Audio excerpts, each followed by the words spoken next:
மதுரை உயர்மறை மாவட்டம், கொடைக்கானல் மறைவட்டம், மூஞ்சிக்கள் பங்கு திரு இருதய ஆண்டவர் ஆலயத்தில் நடைபெறும் இந்த நற்கருணை ஆராதனைக்கு உங்களை அன்போடு அழைக்கின்றோம். நம் அன்றாட வாழ்க்கை சூழலில் சில நேரங்களில் நாம் இறைவனை தேட மறந்து விடுகிறோம். நாம் நினைக்க தவறினாலும், நாம் நினைத்து கொண்டே இருந்தாலும், நம்மை நினைக்க தவறாதவர் நம் ஆண்டவர் இயேசு. இது இந்த அருமையான நேரத்திலே அவருடைய பிரசன்னத்திலே நாம் அமர்வதற்கு இந்த நேரம் கிடைத்திருக்கிறது. ஆண்டவருக்கு நன்றி சொல்லுவோம்.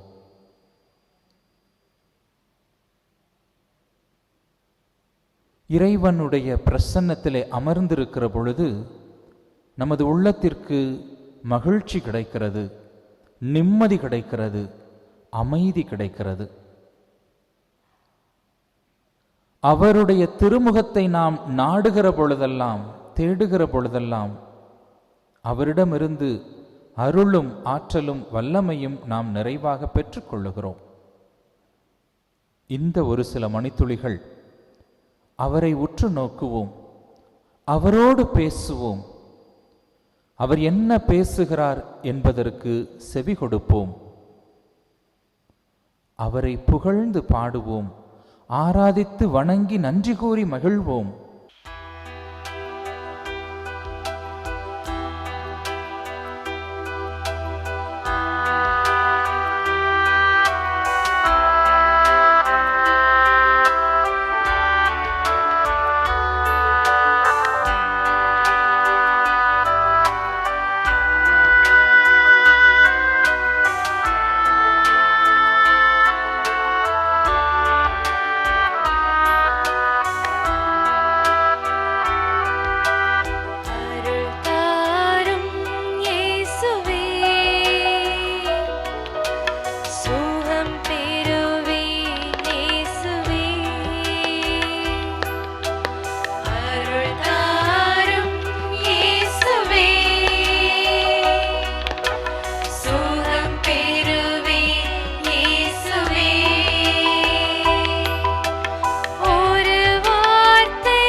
உமது தூய பிரசன்னத்தில் வந்து நிற்கும் எங்களை கழைக்கண் நோக்கி பாரும். ஆண்டவரை தேடுவோரின் இதயம் அக்களிப்பதாக. ஆண்டவரையும் அவரது ஆற்றலையும் தேடுங்கள். அவரது திருமுகத்தை இடையராது நாடுங்கள்.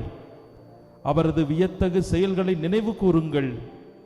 அவர் தம் அருஞ்செயல்களையும் அவரது வாய்மொழிந்த நீதி தீர்ப்புகளையும் நினைவில் கொள்ளுங்கள் என்று திருப்பாடல் 105 3 முதல் 6 முடியில் உள்ள இறை வார்த்தைகளில் எங்களுக்கு வாக்குத்தத்தம் கொடுத்தவரே, உம்மை இடையராது தேடும் எங்கள் இதயத்தின் காயங்கள் மாற்றப்பட்டு அமைதியும் மகிழ்ச்சியும் அடைவதாக. கடன் தொல்லைகளாலும் பொருளாதார தேவைகளாலும் மனம் சோர்ந்து கலங்கி நிற்கும் மகனே, மகளே, எனக்கு என்ன நடக்குமோ, என் பிள்ளைகளின் எதிர்காலம் எப்படி அமையப் போகிறதோ என்று கலங்கி நிற்கும் அன்பு பிள்ளைகளே, இதோ ஆறுதல் அனைத்திற்கும் ஊற்றான ஆண்டவர் இயேசுவின் பிரசன்னத்தில் உங்களையே ஒப்புக் கொடுங்கள். தேவ பிரசன்னம் இன்று உங்களை ஆளுகை செய்வதாக.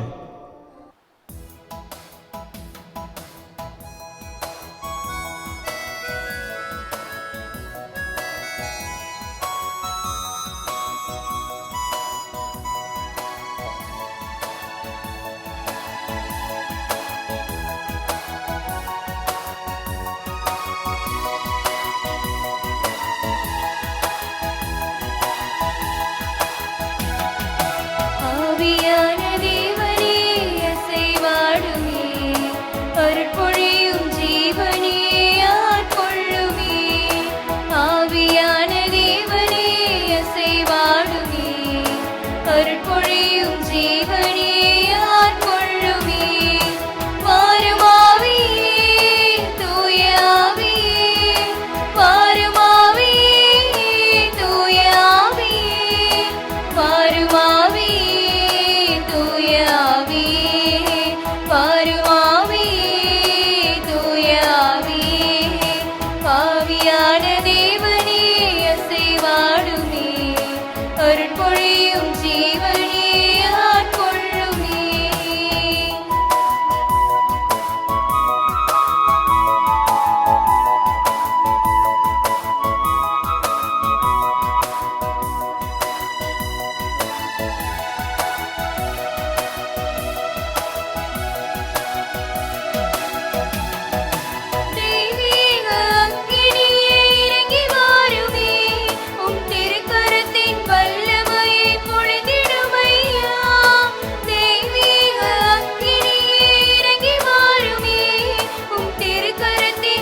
ஆவியான தேவனே அசைவாடுமே, அருள் பொழியும் ஜீவனே ஆட்கொள்ளுமே.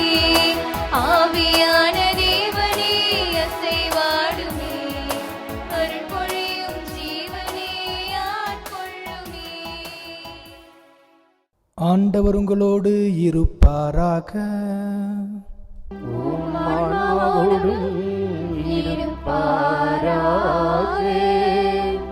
லூக்கா எழுதிய தூய நற்செய்தியிலிருந்து வாசகம்.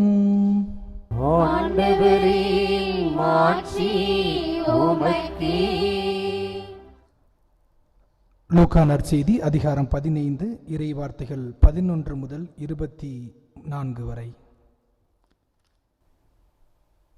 ஒருவருக்கு 2 புதல்வர்கள் இருந்தார்கள். அவர்களுள் இளையவர் தந்தையை நோக்கி, அப்பா, சொத்தில் எனக்கு உரிய பங்கை தாரும் என்றார். அவர் சொத்தை அவர்களுக்கு பகிர்ந்தளித்தார்.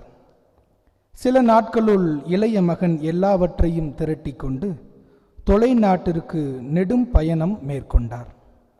அங்கு தாறுமாறாக வாழ்ந்து தம் சொத்தையும் பாழாக்கினார். அனைத்தையும் அவர் செலவழித்தார். பின்பு அந்த நாடு முழுவதும் கொடிய பஞ்சம் ஏற்பட்டது. அப்பொழுது அவர் வறுமையில் வாடினார். எனவே அந்த நாட்டு குடிமக்களுள் ஒருவரிடம் அண்டி பிழைக்கச் சென்றார். அவர் அவரை பன்றி மேய்க்க தம் வயல்களுக்கு அனுப்பினார். அவர் பன்றிகள் தின்னும் நெற்றுகளால் தம் வயிற்றை நிரப்ப விரும்பினார். ஆனால் அதை கூட அவருக்கு கொடுப்பார் இல்லை. அவர் அறிவு தெளிந்தவராய், என் தந்தையின் கூலி ஆட்களுக்கு தேவைக்கு மிகுதியாக உணவு இருக்க நான் இங்கு பசியால் சாகிறேனே.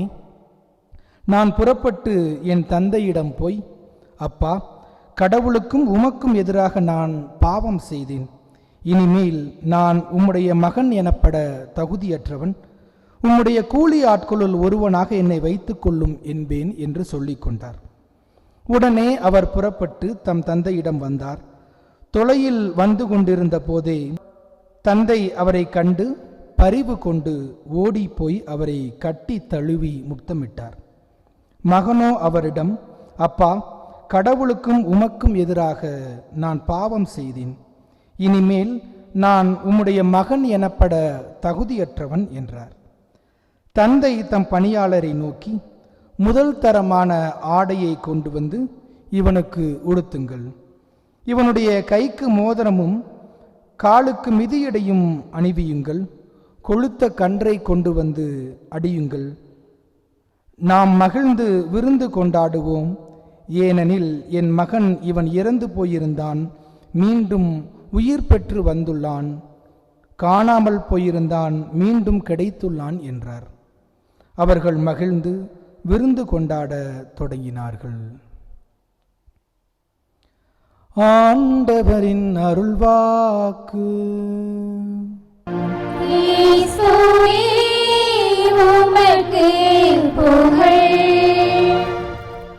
இயேசுவில் அன்பார்ந்தவர்களே, சபையுரையாளர் தன்னுடைய நூலிலே இவ்வாறு குறிப்பிட்டிருப்பார்: ஒவ்வொன்றிற்கும் ஒரு நேரம் உண்டு. உலகில் நடக்கின்ற ஒவ்வொரு நிகழ்ச்சிக்குமே ஒரு காலம் உண்டு என்று கூறி, பிறப்புக்கு ஒரு காலம் என்றால் இறப்புக்கு ஒரு காலம் உண்டு. நடுவதற்கு ஒரு காலம் என்றால் அறுவடை செய்வதற்கு ஒரு காலம் உண்டு. அழுவதற்கு ஒரு காலம் என்றால் சிரிப்பதற்கு ஒரு காலம் உண்டு என்று ஒவ்வொன்றையும் அழகாக காலங்களின் அடிப்படையில் பிரித்து, இறுதியாக போருக்கு ஒரு காலம் என்றால் அமைதிக்கு ஒரு காலம் உண்டு என்று அவர் அழகாக பிரித்திருப்பார்.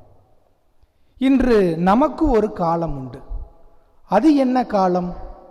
கடவுளை பிரிந்து அவருடைய அன்பை மறந்து நமக்கென்று ஒரு வாழ்க்கை வாழ்ந்ததற்கு ஒரு காலம் என்றால், கடவுளிடம் திரும்பி வந்து அவருடைய அன்பையும் உடனிருப்பையும் உணர்வதற்கான ஒரு காலம். அதுதான் மனமாற்றத்திற்கான காலம். வேகமாக ஓடிக்கொண்டிருக்க உலகத்திலே நாமும் வேகமாக ஓடிக்கொண்டே இருக்கின்றோம். எரேமியா இறைவாக்கினர் இவ்வாறு குறிப்பிட்டிருப்பார்: போர்க்களத்தில் பாய்ந்தோடும் குதிரையைப் போல யாவரும் தம் வழியில் விரைகின்றனர் என்று கூறியிருப்பார். எரேமியா இறைவாக்கினர் வார்த்தைக்கு ஏற்றாற் போல நாமும் குதிரையைப் போல வேகமாக கடிவாளம் அணிந்து ஓடிக்கொண்டே இருக்கின்றோம். இப்படி ஓடிக்கொண்டே இருக்கின்ற நாம் கடவுளை விட்டும் பிரிந்தும் நான் வெகு தூரத்தில் சென்று விட்டோம். இப்படி ஓடி ஓடி பராமரித்து நம்மை காத்து வருகின்ற கடவுளை விட்டு வெகு தொலைவில் சென்று விட்ட நாம் இப்பொழுது நம்முடைய ஓட்டத்தை நிறுத்தி சற்று நிதானமாக திரும்பி பார்த்து, என்னுடைய வாழ்க்கையில் நான் ஒழுங்காக வாழ்கின்றேனா, கடவுள் எனக்கு கொடுத்த அந்த அழகான வாழ்க்கையை நான் சரியாக பயன்படுத்தி வாழ்கின்றேனா என்று சிந்தித்து பார்ப்பதோடு, கடவுளுக்கும் எனக்குமான உறவில் நான் கடவுளை முன்னிலைப்படுத்தி வாழ்கின்றேனா என்ற கேள்வியை எழுப்பி பார்ப்போம். அதோடு இணைத்து எனக்குமான உறவில் நான் என்னை முழுமையாக அன்பு செய்கின்றேனா என்ற கேள்வியும் எழுப்பி பார்ப்போம். எனக்கும் பிறருக்கமான உறவில் மற்றவர்களை நான் புரிந்து கொண்டு ஏற்றுக்கொண்டு அன்பு செய்து வாழ்கின்றேனா என்று சிந்தித்து பார்த்து திரும்பி கடவுளை நோக்கி திரும்பி வருவதற்கான ஒரு முயற்சியில் ஈடுபடுவோம். அதற்காகத்தான் இன்றைய நாளிலே நாம் அழைக்கப்படுகின்றோம். பல நேரங்களில் நம்முடைய பக்தி முயற்சிகளினாலே நாம் மனமாற்றம் அடைந்து விடலாம், நம்முடைய வாழ்க்கை மாறிவிடும் என்று நினைக்கின்றோம். எடுத்துக்காட்டிற்கு மாலை அணிவிப்பதும் சரி, பாத யாத்திரையாக நாம் கோவில்களுக்கு செல்வதும் சரி, இப்படி சென்று விட்டால் நாம் மனம் மாறிவிடலாம், நம்முடைய வாழ்க்கை மாறிவிடும் என்று நாம் நினைத்து கொண்டு இருக்கின்றோம். ஒரு ஆசிரமத்திலே வாழ்ந்து கொண்டிருக்கின்ற சீடர்களும் குருவும் பேசிக்கொண்டார்கள். சீடர்கள் குருவிடம் வந்து, குருவே, நாங்கள் பக்கத்தில் இருக்கின்ற கோயில்களுக்கு சென்று அங்குள்ள குளத்தில் எல்லாம் நாங்கள் நீராடிவிட்டு எங்களுடைய பாவங்களை எல்லாம் போக்கி நாங்கள் மனம் மாற்றம் அடைய வேண்டும் என்று நினைக்கிறோம். அதனால் எங்களுக்கு அனுமதி கொடுங்கள், நாங்கள் போய் வருகின்றோம் என்று கூறினார்கள். உடனே அந்த குருவும் சீடர்களிடம், சரி, நீங்கள் மகிழ்ச்சியோடு சென்று வாருங்கள் என்று சொல்லிவிட்டு, ஆனால் நீங்கள் ஒவ்வொரு குளத்திலும் நீங்கள் நீராடுகின்ற பொழுது நான் கொடுக்கின்ற ஒரு பாகற்காயை நீங்கள் கையில் வைத்து கொள்ள வேண்டும் அப்படின்னு சொல்லி அனுப்பிவிடுகின்றார்.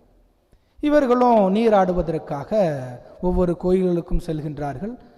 அருகில் இருக்கின்ற எல்லா கோயில்களுக்கும் சென்று நீராடிவிட்டு குருவிடம் வந்து, குருவே, நாங்கள் புதிய மனுஷனாக மாறிட்டோம், நாங்கள் மனமாற்றம் அடைந்து விட்டோம், எங்களுக்கு இப்பொழுது புதிய வாழ்க்கை கிடைத்திருக்கின்றது, கடவுள் எங்களுக்கு புதிய வாழ்க்கையை கொடுத்திருக்கின்றார் என்று குருவிடம் வந்து கூறினார்கள்.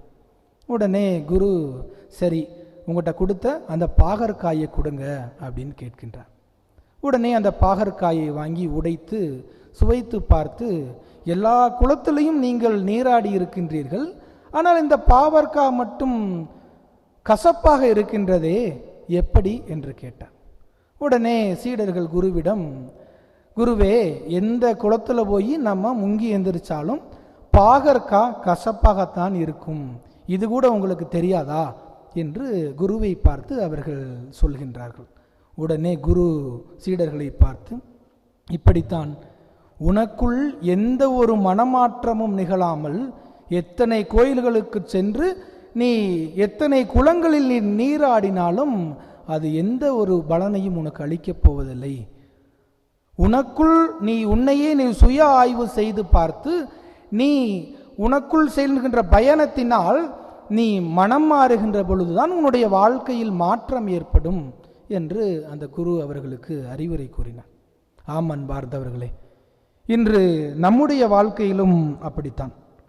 நம்மை நாமே சுய ஆய்வு செய்து பார்க்காமல் எத்தனை கோயில்களுக்கு சென்று நாம் எத்தனை பக்தி முயற்சிகளை மேற்கொண்டாலும் மனமாற்றம் என்பது நமக்கு ஏற்படாது. நம்மை நாமே சுய ஆய்வு செய்து பார்த்து நான் சரியாக வாழ்கின்றேனா என்று ஒவ்வொரு நாளும் நாம் நம்மை சுய ஆய்வு செய்து பார்க்கின்ற பொழுதுதான் நமக்குள் மனமாற்றம் என்பது ஏற்படும். இன்று வாசிக்கப்பட்ட நற்செய்தியிலே நாம் பார்க்கின்றோம், தந்தையிடம் சொத்துக்களை பிரித்துவிட்டு இளைய மகன் வெகு தூரத்திற்கு சென்று விடுகின்றார். சென்று தன்னிடம் இருந்த அனைத்து சொத்துக்களையும் பணங்களையும் எல்லாம் செலவழித்து விட்டு பன்றி மேய்க்கின்ற இடத்தில் போய் அங்கு வேலை செய்து கொண்டிருக்கின்றார். அப்படிப்பட்ட ஒரு நேரத்தில் தான் அவருக்கு ஒரு கேள்வி எழும்புகின்றது. தந்தையிடம் இருக்க வேண்டிய நான் இன்னைக்கு ஒரு பன்றி கூட்டத்தோடு இருந்து கொண்டு இருக்கின்றேனே அப்படின்னு ஒரு கேள்வியை எழுப்பி பார்க்கின்றார். தன்னுடைய கடந்த கால வாழ்க்கையை எல்லாம் சுய ஆய்வு செய்து பார்க்கின்றார். சுய ஆய்வு செய்து பார்த்ததுடைய வெளிப்பாடு தான், அறிவு தெளிந்தவராக நான் என் தந்தையிடம் போவேன், எனக்கும் என் தந்தைக்கும் கடவுளுக்கும் எதிராக நான் பாவம் செய்து விட்டேன், இப்போ நான் என் தந்தையிடம் திரும்பி போகிறேன் அப்படின்னு சொல்லி மனம் வாரி அறிவு தெளிந்தவராக தந்தையை நோக்கி திரும்பி வருகின்றார். நாமும் அறிவு தெளிந்தவராக நம்முடைய வாழ்க்கையிலே இருக்க வேண்டும். கடவுளுடைய குரலுக்கு நாம் செவிமடுப்பவர்களாக இருக்க வேண்டும். நம்முடைய வாழ்க்கையில் பயணித்துக் கொண்டிருக்கின்ற பொழுது பல நேரங்களில் தவறி செல்கின்ற பொழுதெல்லாம் கடவுள் நமக்குள் ஒரு கேள்வியை கேட்பார். தொடக்க நூலிலே பார்க்கின்றோம், ஆதாம் ஏவாளுடைய காலத்தில் ஆதாமும் ஏவாளும் கடவுளுடைய கட்டளைகளை மீறி வாழ்ந்திருந்த பொழுது, தவறு செய்து அவர்கள் இருந்த பொழுது, கடவுள் தொடக்க நூல் 3வது அதிகாரம் 9வது இறைவார்த்தையிலே, ஆதாம் நீ எங்கே இருக்கின்றாய் என்ற ஒரு கேள்வியை ஆதாமை பார்த்து கேட்கின்றார். அப்படி என்றால் நேரடியாகத்தான் அவர் இருந்து கொண்டு இருக்கின்றார். அவரை பார்த்து நீ எங்கே இருக்கின்றாய் என்று அவர் கேட்கின்றார் என்றால், அவர் இருக்கின்ற இடம் என்பது மாற்று இடமாக இருக்கின்றது. அப்ப இன்று நாம் நமக்குள் கேள்வி எழுப்ப வேண்டும். கடவுள் எழுப்புகின்ற கேள்வியும் நாம் உள்வாங்கிக் கொண்டு நம்மை நாமே சுய ஆய்வு செய்து பார்க்க வேண்டும். எனவே இந்த மனமாற்ற காலத்திலே நாம் சிந்தித்து பார்ப்போம். நம்முடைய வாழ்க்கையை பின்னோக்கி யோசித்து பார்ப்போம். எப்படி நான் வாழ்ந்து கொண்டு இருக்கின்றேன்? கடவுளுக்கும் எனக்குமான உறவில் நான் கடவுளை முன்னிலைப்படுத்தி வாழ்கின்றேனா என்ற கேள்வியை நமக்குள் எழுப்பி பார்ப்போம். எனக்கும் எனக்குமான உறவில் நான் என்னை முழுமையாக அன்பு செய்கின்றேனா என்ற கேள்வியை எழுப்பி பார்ப்போம். எனக்கும் பிறருக்குமான உறவில் நான் பிறரை அன்பு செய்து ஏற்றுக்கொண்டு வாழ்கின்றேனா என்று சிந்தித்து பார்ப்போம். மனமாற்றம் என்பது பிடித்தவைகளை எல்லாம் விட்டு விடுவது அல்ல, மாறாக நம்மை நாமே சுய ஆய்வு செய்து பார்த்து உண்மையிலேயே நான் யார் என்று நாம் தெரிந்து கொள்வதுதான் மனமாற்றம். எனவே அன்பார்ந்த சகோதர சகோதரிகளே, நம்முடைய வாழ்க்கையில் நேரம் கிடைக்கின்ற பொழுதெல்லாம் நம்மை நாமே சுய ஆய்வு செய்து பார்ப்போம். நமக்குள்ளே கேள்வி எழுப்பி பார்ப்போம். அந்த கேள்விகளின் மூலமாக நாம் யார் என்பதை உணர்ந்து கொள்வோம். அப்படி உணர்கின்ற பொழுது உண்மையான மனமாற்றத்தை நாம் உணர முடியும். அதன் மூலமாக கடவுளுடைய ஆசீரையும் அருளையும் உடனிருப்பையும் ஒவ்வொரு நாளும் நாம் உணர்ந்து அதன்படி பயணிக்க முடியும். எனவே அதற்கான முயற்சியில் ஈடுபடுவோம். கடவுள் நம்மை நிறைவாக ஆசீர்வதிப்பார். ஆமீன். ஒரு தாய் தன் பிள்ளையை தேற்றுவது போல் நான் உங்களை தேற்றுவேன். எருசலேமில் நீங்கள் தேற்றப்படுவீர்கள், இதை நீங்கள் காண்பீர்கள். உங்கள் இதயம் மகிழ்ச்சி கொள்ளும், உங்கள் எலும்புகள் பசும்புல் போல் வளரும். ஆண்டவர் தம் ஆற்றலை தம் ஊழியருக்கு காட்டுவார் என்பதும், அவரது சினம் அவர் தம் பகைவருக்கு எதிராய் மூடும் என்பதும் அறியப்படும் என்று எசாயா புத்தகம் 66வது அதிகாரம் 13 முதல் 14 முடிய உள்ள இறை வார்த்தைகளிலே எங்களுக்கு வாக்குத்தத்தம் கொடுத்த அன்பு தெய்வமே, சோர்ந்து வீழ்ந்து போன எங்களை தேற்றுவீராக. பாவத்தாலும் பலவீனத்தாலும் சாத்தானின் சோதனைகளாலும் நோய்களாலும் வாதை பிணி துன்பங்களினால் வாடி நிற்கும் எங்களுக்கு ஆறுதலும் தேர்தலும் விடுதலையும் இன்று வழங்குவீராக.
வேலை வாய்ப்புக்காகவும் படிப்புக்காகவும் வெளிநாடு செல்ல வேண்டும் என்ற கனவுகளோடு கலங்கி நிற்கும் அன்பு மகனே மகளே, இவையெல்லாம் நடக்குமா, இதையெல்லாம் கிடைக்குமா என்று கலங்கி நிற்கிறாயோ?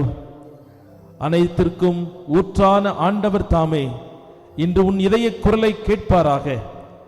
தட்டுகிற கதவுகள் எல்லாம் உனக்கு திறக்கும்படியாக தேவ பிரசன்னம் முன் சென்று பாதுகாப்பதாக. அன்று மோசே ஆண்டவருடைய பிரசன்னத்தில் அழுது புலம்பி வேண்டினார், ஆண்டவரே, உமது பிரசன்னம் எங்களோடு வரவில்லை என்றால் இந்த இடத்தை விட்டு செல்ல அனுமதிக்காதேயும் என்று உமது பிரசன்னத்திற்காக ஏங்கி தவித்த போது, ஆண்டவரே, நீர் அவருக்கு கொடுத்த வாக்குத்தத்தத்தின்படி எனது பிரசன்னம் உனக்கு முன்பாக செல்லும், நான் உனக்கு இளைப்பாறுதல் அளிப்பேன் என்று விடுதலை பயனூல் 33:14 வாக்குத்தத்தம் கொடுத்து அவருக்கு முன்பாக சென்று அவர்களை தடுத்து நிறுந்த எல்லா தடைகளையும் உடைத்து அவருக்கான பாதைகளை நீர் அமைத்து தந்ததை போல இதோ உம்முடைய அன்பு பிள்ளைகளாகிய எங்கள் ஒவ்வொருவருக்கும் தடைகளை உடைத்து எங்கள் பிள்ளைகளுக்கான எதிர்கால வாழ்வை பொறுப்படுத்தி நடத்தும்படியாக ஒப்புக் கொடுக்கிறோம்.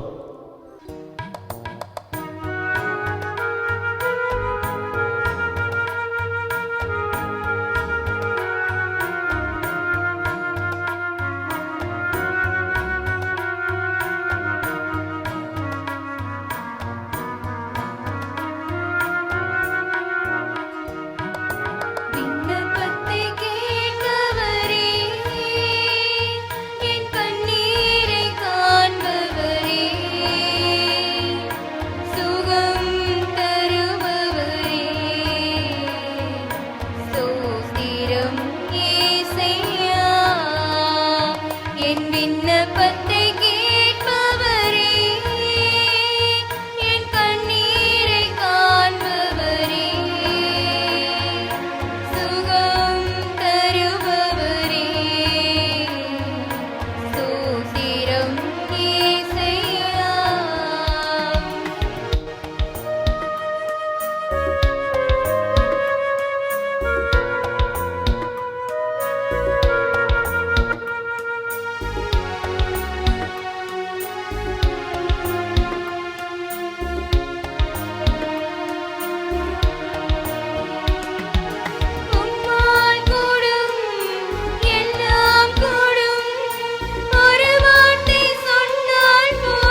லூக்கா நற்செய்தி 8:24 நாம் வாசிக்கிறோம்.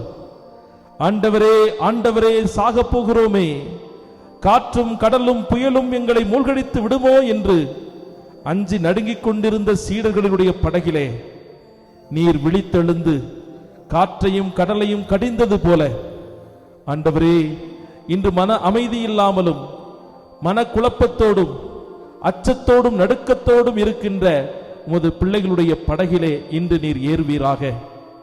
காற்றையும் கடலையும் கடிந்து அமைதியை ஏற்படுத்தியதைப் போல இன்று எங்கள் உள்ளங்களுக்கு அமைதியை நீர் ஏற்படுத்தி தருவீராக. வாழ்க்கையிலே அமைதி குலைந்து அச்சத்தோடு நடுங்கிக் கொண்டிருக்கும் அன்பு மகளே மகனே, இதோ உன்னுடைய படகிலே ஆண்டவர் இயேசு இருக்கின்றார். அந்த இயேசு ஆண்டவர் உன் இதயத்திற்கும் உன் நிலத்திற்கும் அமைதியை கட்டளையிடுகின்றார். இறையாதே சும்மா இரு என்று சொல்லி அன்று காற்றையும் கடலையும் கடைந்து கொண்ட தேவன் தாமே இன்று உன் உள்ளத்திலும் இல்லத்திலும் பொங்கிக் கொண்டிருக்கிற அலைகளை அடக்கி தேவ பிரசன்னம் அமைதியும் மகிழ்ச்சியும் நிறைந்த உள்ளத்தை உனக்கு தந்தருள்வாராக. எசாயா புத்தகம் 38:17 முதல் 20 முடிவுள்ள இறை வார்த்தைகளிலே வாசிக்கின்றோம். எசேக்கியேல் என்ற மன்னன் தன் வாழ்வின் இருளிதி கட்டத்திலே, தன் வாழ்வின் இறுதி நிலையிலே புலம்பி அழுது கொண்டிருந்த போது, தான் சாகப் போகிறோம் என்று அவருக்கு அறிவிக்கப்பட்ட போதிலும் ஆண்டவரை நோக்கி அவன் கூக்குரல் அழைத்தான். அந்த துன்பமான இக்கட்டான சூழ்நிலையில், நோய்களினால் சூழப்பட்ட அந்த சூழ்நிலையில் அவன் ஆண்டவரை நோக்கி கூவி அழைத்தான். அவன் சொன்ன வார்த்தைகள் இதோ இதோ ஆண்டவரின் கசப்பு அனுபவத்தை நலமாக மாற்றினார். மனம் கனிந்து அழிவின் குழுவிலிருந்து என் உயிரை காத்தீர். என் பாவங்கள் அனைத்தையும் முதுகுக்கு பின்னால் எரிந்து விட்டீர். ஆண்டவர் எனக்கு நலமளிக்க மனம் கொண்டார். ஆண்டவரின் இல்லத்தில் என் புகழ் பாக்களை வாழ்நாளெல்லாம் இசை கருவி மீட்டி பாடிடுவேன் என்ற வார்த்தைக்கேற்ப இயேசுவே, இன்று கொடிய நோய்களாலும் கேன்சர் கட்டிகளாலும் உடல் மன வேதனைகளால் படுத்த படுக்கையாக தனிமையில் விடப்பட்ட அழுது கொண்டிருக்கும் என் அன்பு பிள்ளைகளே, இன்று ஆண்டவர் உங்கள் புலம்புகளை எல்லாம் களி நடனமாக மாற்றுவார். ஆண்டவர் உன் குரலை கேட்டு எழுப்புவார். இதோ 3ஆம் நாள் எழுந்து ஆண்டவருடைய பிரசன்னத்தில் நன்றி பலி செலுத்தும்படியாக தேவ ஆவியானவர் தாமே இன்று உங்கள் உலர்ந்து போன எலும்புகளை எல்லாம் உயிர்த்தெழச் செய்வார். ஆண்டவரே, உம் தழும்புகளால் நான் குணமடைகிறேன் என்று நாங்கள் வாசிக்கிறோம். உமது தழும்புகளால் எங்கள் காயங்கள் அனைத்தையும் கட்டுவீராக. உமது திரு இரத்தத்தினால் எங்கள் ஒவ்வொருவரையும் மீட்டுக் கொள்வீராக. உமது பரிசுத்த ஆவியின் வல்லமையினால் இன்று புலம்பி அழுது கொண்டிருக்கிற ஒவ்வொரு பிள்ளைகளையும் இன்று தேற்றி திடப்படுத்தி உயிர் கொடுத்து மீண்டும் நலமான வாழ்வை அவர்களுக்கு முன்பாக வாழும்படியாக இன்று அவர்களுக்கு ஆறுதலும் தேர்தலும் தருவீராக. விடுதலையும் சுகத்தையும் அவர்கள் பெற்றுக்கொள்வாராக. எல்லா நலன்களும் தேவ ஆவியானவர் அவருடைய பிரசன்னத்திலிருந்து அவர்களுக்கு பெற்று தருவாராக. ஆமென், ஆமென், ஆமென்.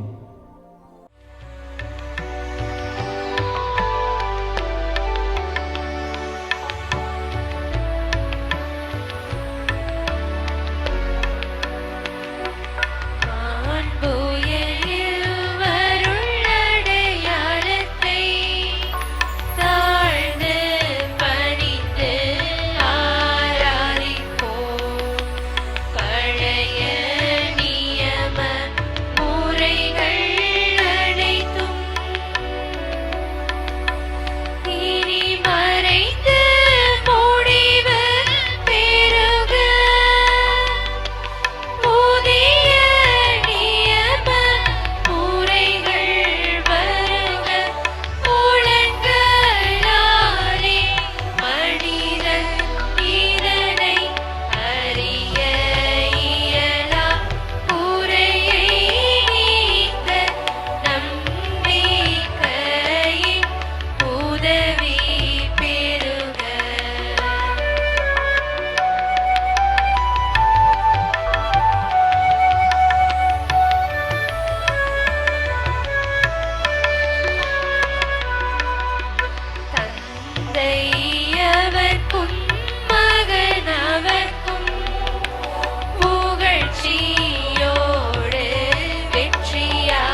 மன்றாடுவோமாக. இறைவா, இந்த வியப்புக்குரிய அருளடையாளத்திலே உம்முடைய பாடுகளின் நினைவை எங்களுக்கு விட்டு சென்றீரே. உம் திருவுடல் திருரத்தம் ஆகியவற்றின் தூய மறைபொருளை வணங்கும் நாங்கள் உமது மீட்பின் பயனை இடைவிடாமல் துய்த்து உணர்ந்து மகிழ அருள் புரிவீராக. தந்தையாகிய இறைவனோடு தூய ஆவியாரின் ஒன்றிப்பில் இறைவனாய் என்றென்றும் வாழ்ந்து ஆட்சி செய்கின்ற உம்மை மன்றாடுகின்றோம்.